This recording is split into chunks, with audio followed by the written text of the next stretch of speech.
प्रश्न है, वर्षा जल संग्रहण किसे कहते हैं? मतलब कहने का मतलब यह है कि वर्षा का जल जो है संग्रहण क्यों करते हैं, संग्रहण के क्या कारण है? वर्षा का जल संग्रहण करना यानी कि एक नियम भी लिखा हुआ था, सेव वाटर सेव लाइफ, है ना। पानी बचाओ जीवन बचाओ, यानी कि जल ही जीवन है। देखिए, लेकिन बहुत ऐसे लोग जो है आजकल जल के महत्व को नहीं समझ रहे हैं। लेकिन जहाँ जल नहीं होता है, जहाँ पानी की किल्लत होती है, जहाँ पानी की दिक्कत होती है, वहाँ पे वर्षा का जल संग्रहण किया जाता है। जहाँ सूखा क्षेत्र है, जहाँ वर्षा नहीं, जहाँ वर्षा होता है लेकिन पानी की अभाव होता है, जिससे नीचे से पानी नहीं निकल पाता। आप जाइएगा ना दिल्ली, मुंबई, गुजरात, है ना, सूरत, बहुत ऐसे क्षेत्र है जहाँ पे पानी की समस्या होती है। पानी की समस्या मतलब समय से आता है, समय से पानी नहीं जाता है। वहाँ पे हम लोग की तरह, चंपारण की तरह कल नहीं है कि एकदम लगातार मोटर चला के छोड़ दिए हैं, लगातार पानी बह रहा है। हम लोग यहाँ पानी का लोग कदर नहीं करते हैं, है ना। ठंडी के दिन में क्या करते हैं, ठंडी के दिन में गर्म पानी निकालने के लिए मोटर चला के छोड़ देंगे, 20 बाल्टी पानी निकल गया।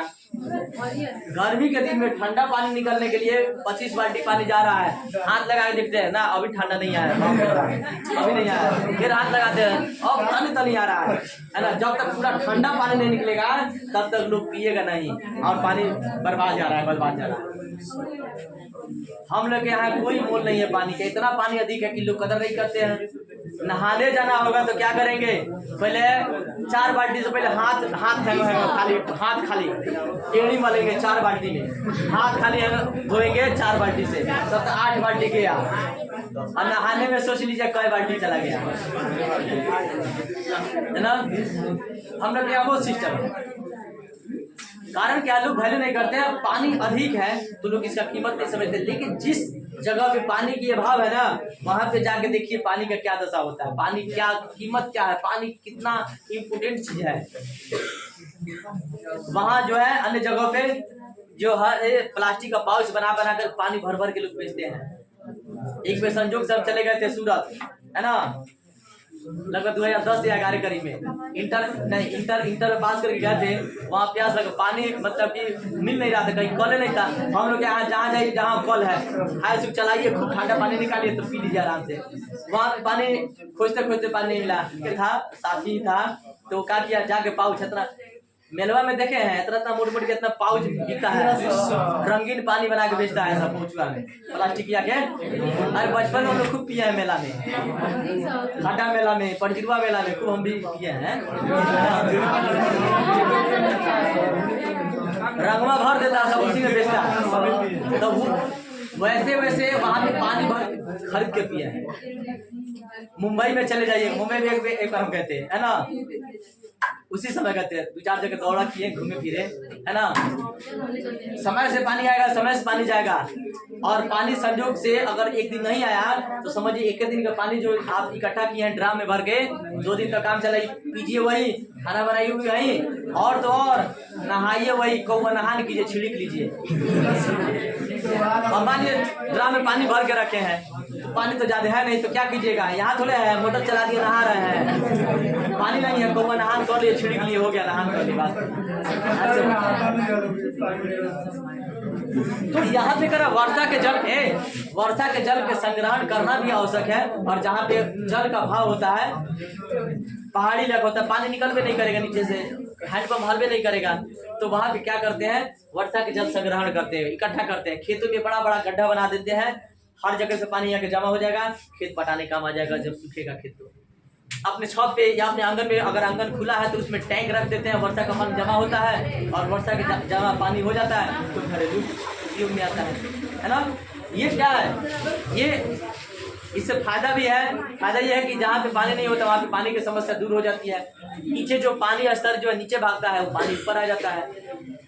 संग्रहण करने का, वर्षा का जल अगर चारों तरफ छितरा रहा है ना, तो उसको अगर संग्रहण करते एक जगह गड्ढा खोद देंगे तो क्या होगा, सारा पानी उसी में आके एकत्रित हो जाएगा, संग्रहण हो गया, चारों जगह जल जमाव नहीं होगा, फैलाव नहीं होगा जल का ना, रूट टूटेगा नहीं, मृदा अपरदन नहीं होगा। आ रहा समझ में। तो वर्षा का जल संग्रहण करना भी आवश्यक है। लेकिन जहाँ पे दिक्कत हो, आने वाले समय में देखिएगा, आने वाले समय में हम लोग यहाँ भी बहुत ज्यादा दिक्कत हो जाएगा पानी का। अभी हम लोग पानी की कीमत नहीं समझ रहे ना, लेकिन आने वाला जो जनरेशन होगा उस सब के लिए 200, 400, 1000 जब साल बाद जब पानी घट जाएगा, हम लोग नहीं रहेंगे, ठीक है, हम लोग खुद यूज कर रहे हैं, पानी बर्बाद कर रहे हैं, लेकिन आने वाले समय में बढ़िया आएगा कि हमारे जो पूर्वज जो था ना, सब पानी सब खत्म कर दिया। वर्षा का जल क्या होता है उस समय संग्रहण करना आवश्यक होता है। कहाँ? जहाँ पे वर्षा का जल इम्पोर्टेंट होता है, महत्वपूर्ण होता है, वहाँ पे लोग करते हैं, लेकिन हम लोग यहाँ कोई करता है? हम लोग यहाँ कोई नहीं करेगा, क्योंकि पानी अपार है, ठीक है। यही पानी घट जाएगा तो हम लोग वही काम करेंगे, वर्षा का जल संग्रहण करेंगे, ठीक है। दिखा जाएगा, हो गया।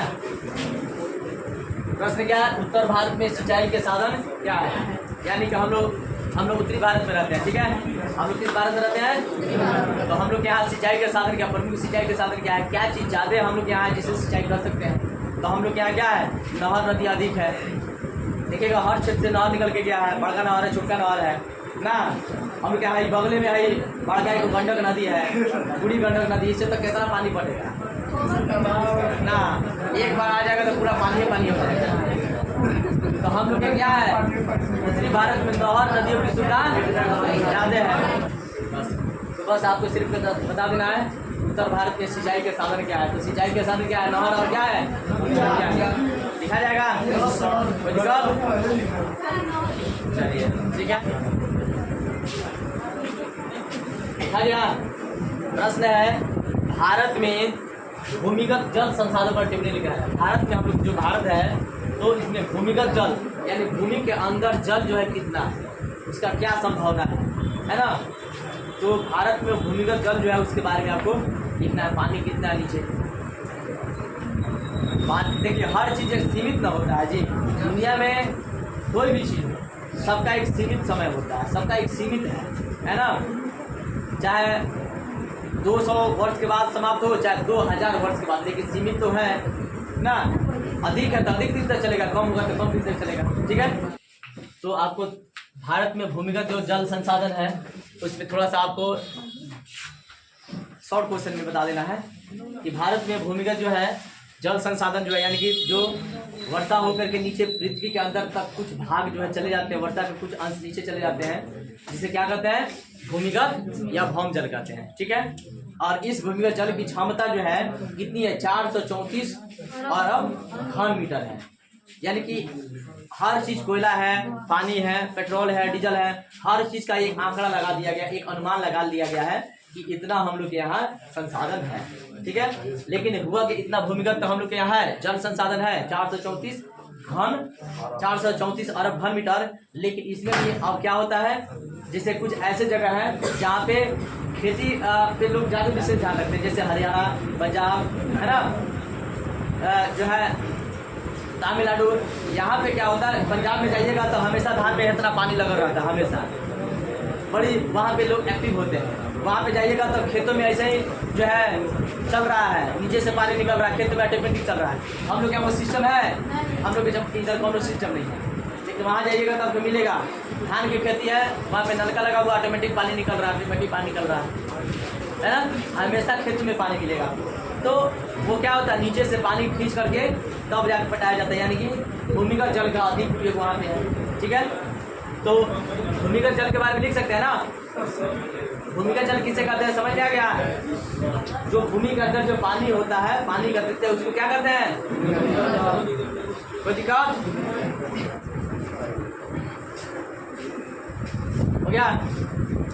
चैप्टर है जल संसाधन। अब हम लोग को जल के बारे में पढ़ना है, जल संसाधन कहाँ से मिलता है, जल का क्या उपयोग है, जल हमारे लिए क्या कितना इम्पोर्टेंट रखता है, कितना महत्वपूर्ण रखता है, पूरा इसमें जल के बारे में, ठीक है। जल का क्या क्या काम है हमारे दैनिक जीवन में, इन सब चीज़ों का जिक्र जल संसाधन यानी कि छठा चैप्टर में किया गया है। और हम लोग का पहला क्वेश्चन है, जल संसाधन के कौन कौन से, जल के संसाधन कौन कौन से, यानी कि जल जो है कहाँ से हम लोग प्राप्त कर सकते हैं, उसका स्रोत क्या है, ठीक है। बस तो हम लोग का जो प्रश्न है, जल के संसाधन कौन कौन से, यानी कि जल के स्रोत कौन कौन है। तो जल के स्रोत कितना है? 4 है, ठीक है। 4 जगह से हम लोग को क्या मिलता है? जल मिलता है। जल की प्राप्ति होती है। पहले क्या है पृष्ठीय जल। पृष्ठ मतलब था पृथ्वी के तल पर जो पानी जमा होता है उसको पृष्ठीय जल कहते हैं, ठीक है। जैसे नदी हो गया, तालाब हो गया, पोखरा हो गया, इन सब जगहों से क्या होता है पानी की प्राप्ति होती है और ये वर्षा का पानी इसमें इकट्ठा होता है, ठीक है। ये इसका जो है काम जो होता है घरेलू में भी होता है और कृषि में भी होता है। जैसे आप चले जाइएगा खोड़ी वगैरह में चले जाइएगा, गोवर्धना साइड इधर चले जाइएगा, तो जो पानी बहता है ना, जो पानी बह के निकलता है वो झील से, उसी से लोग खाना बनाते हैं, खाते हैं, पीते हैं, नहाते हैं, कपड़ा धोता है, बिल्कुल साफ सुथरा होता है। क्योंकि ज़मीने पे है, हैंडपम्प से वो लोग पानी नहीं पीते हैं। ज़मीन पर जो पानी बह रहा होता है, पत्थर से निकल कर पानी जो बह रहा होता है, उसी में सारा काम अपना घरेलू काम भी होता है और कृषि का भी कार्य होता है। तो पृष्ठीय, हाँ, बहुत अच्छा पानी होता है, मीठा पानी होता है। तो पृष्ठीय जल का भी उपयोग बहुत अधिक है। दूसरा है भौम जल। भौम जल क्या होता है? भूमि के अंदर के जल को क्या कहते हैं? भौम जल। भौम मतलब भूमि, भूमि के अंदर के जल को क्या कहते हैं? भौम जल को कहते हैं। और भौम जल का जो होता है पुनः भरण कहाँ से होता है? जब वर्षा का कुछ जल जो है, वर्षा जब होता है ना, पानी बरसता है तो उसका बहुत सारा भाग नीचे चला जाता है, जमीन के अंदर चला जाता है, रीस करके नीचे खिंचा होता है, ठीक है। जब नीचे चला जाता है तो पानी जो होता है नीचे का स्तर, जो जमीन नीचे पानी होता है वो उसका ऊपर स्तर होता है, और वही पानी हम लोग जैसे हैंडपम्प से निकालते हैं ना, खेतों में पानी पटाने का काम करते हैं, कृषि का काम करते हैं और पीने का काम करते हैं। यानी घरेलू कार्य से लेकर कृषि कार्य तक सभी में इसका भी उपयोग होता है। आप हाल फिलहाल में देखे होंगे, अभी जो मौसम हम लोग का 1 महीना पहले की बात है, पानी बहुत ऐसी जगह, नरकटियागंज, कुछ ऐसी जगहों पर पानी की कमी हो गई थी। पानी की कमी हो गई थी, वहाँ पे हुआ क्या कि लोग जब खेतों में पटाने के लिए पानी का यूज करने लगे ये दमकल पंप सेट से, तो सरकार के द्वारा, ये प्रशासन के द्वारा रोक लगाया गया कि कोई भी नीचे से पानी नहीं निकाले, क्योंकि कल में पानी नहीं आ रहा, लोग के पीने के लिए नहीं, तब खेत में पटाइएगा। बहुत जगह ऐसे हुआ था, रोक लगाया गया था। तो क्या हुआ था, वर्षा हो नहीं रहा है, और वर्षा नहीं होगा तो नीचे का जो जल है वो नीचे भाग के चला गया है। पानी होता है ऊपर से ना, वर्षा होता है तो नीचे का पानी ऊपर आता है ना, लेकिन पानी हुआ नहीं इस बार, बिल्कुल सुखाड़ हो गया। तो जाहिर सी बात है जो नीचे का पानी क्या भागेगा, सूखेगा, नीचे जाएगा, तल जो है उसका छोड़ देगा, लेयर छोड़ देगा, पानी नहीं आएगा, है ना। तो वर्षा का जल भी क्या करता है, नीचे के भौम जल को पुनः भरण में बहुत ज़्यादा सहायता करता है, ठीक है। आगे है वायुमंडलीय दबाव। वायुमंडलीय जल जो होता है ये वाष्प के रूप में देखा जाता है। जिससे पानी होता है, वर्षा होता है, नदी नाला जो होता है उसका पानी जो है सूख करके ऊपर चला जाता है वाष्प के रूप में, और वही वाष्प के रूप में ऊपर जाकर के ऊपर से फिर बादल बन के क्या होता है, पानी आता है, या हिमपात के रूप में जैसे ओला पड़ता है, ओस पड़ता है, तो फिर कहाँ आता है, जमीन पर आता है।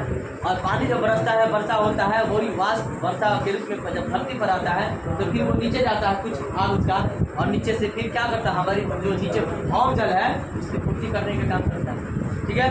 उसके बाद है सागरीय जल।